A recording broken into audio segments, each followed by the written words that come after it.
Welcome back to Motorsports Reports. My name is Phil, and I'm here with 5 drivers you need to watch for this weekend's Cup Series event at Phoenix Raceway. First is, of course, the man that has won the first 3 races of the Cup Series season, Tyler Reddick.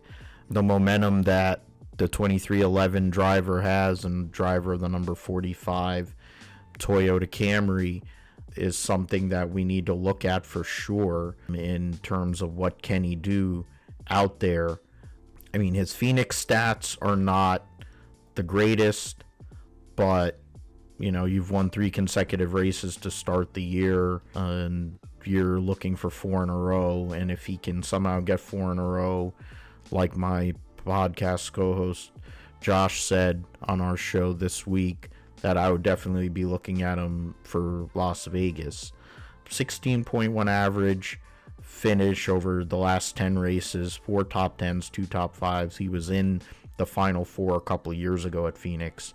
So not the greatest of stats, but an opportunity at a track where Toyota has shown to be pretty decent. So we'll see what Reddick can do this coming weekend. Second, and probably the favorite for this weekend, is Ryan Blaney. If there's certain tracks that fit Blaney, these shorter tracks are his bread and butter, and definitely for Penske Racing, not just for him, but Joey Logano, his teammate, who's won a couple championships there in the previous format.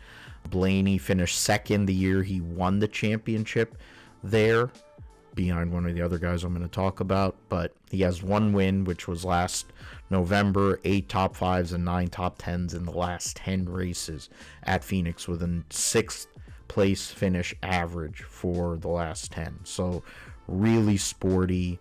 YRB is one of the best at this racetrack, so you cannot go wrong with looking at him as a favorite for this weekend's event.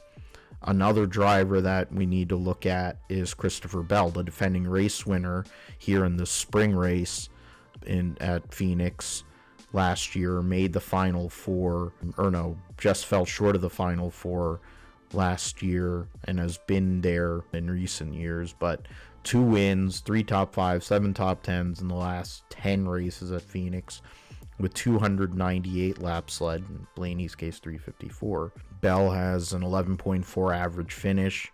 He has had a rough start to the year. All the Gibbs cars have had a rough start to the year. Best current Gibbs driver is 17th in points with Ty Gibbs.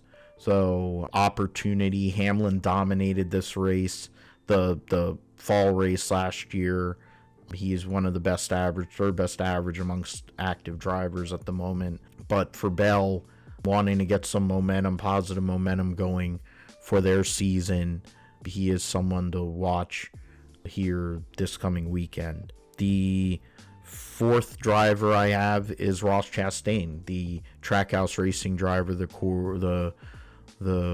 driver of the Busch Light. I was about to say, no, yeah, you're gonna have to edit that, but the driver of the Busch Light Chevy for Trackhouse Racing has 1 win, 3 top 5s, 4 top 10s. He won that race a few years ago in November that Blaney won the championship. He's led 158 laps there, average finish of 11.2. Since the reconfigure, this has been a track that Chastain has been pretty solid at, and the Trackhouse team has seemed to be pretty good there, so would be something to look at in regards to SVG to keep his momentum going, and even Connor Zilic to get a decent opportunity and run out coming off of the top 15 last week.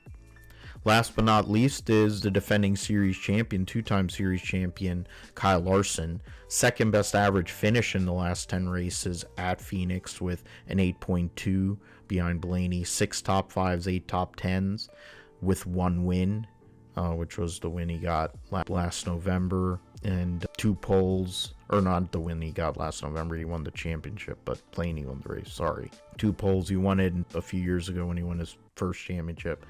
And someone who has always kind of been able to acclimate to different types of circuits. Larson is someone that we should look at as someone to watch for this weekend's race for the Hendrick Motorsports team. Byron, Elliott are also two guys that are pretty solid there as well. So we will look back and see how that all goes. And for this and more information in regards to motorsports, tune in here to the Motorsports Reports and also to the Gripster podcast hosted by myself and my co-host Josh on all your podcast platforms.